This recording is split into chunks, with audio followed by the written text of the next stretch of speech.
Ағайындар, лайық ұста шеберханасы бүгін пышақтың жүзін келтіруді көрсетейін деп отыр сіздерге. Мына жүзі әбден қайтып қалған пышақ қой. Кухонный пышақ.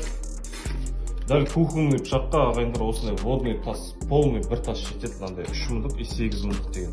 Бір абразивмен. Қазір барлығын қалай пайдалану керек екенін көрсететін боламыз. Мына мінекей резина кигізесіздер осылай. Бүкілін кигізіп аласыздар, мына ағашқа қоямыз бұны.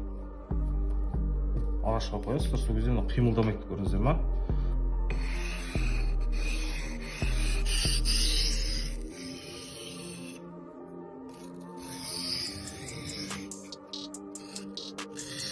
Қазір 8 минутқа саламыз, сол одандамайда абразивпен бүйтіп тазалаймыз. Тазалап болғаннан пышақтың бұрышын саламыз. Любой пышақты қойсаңыздар, бүйтіп сәл көтерсеңіздер, бұрышы ма? Пышақтың бұрышына. Ағай осымен жүргізіп отырасыздар. Көрдіңіздер ғой, да? Сталь, барлығы бетіндегі сталь басып жатқан, көрдіңіздер ма? Кіріп отыр. Оның абразивпен тазалап тұрасыздар. Любой пышақты алмазға.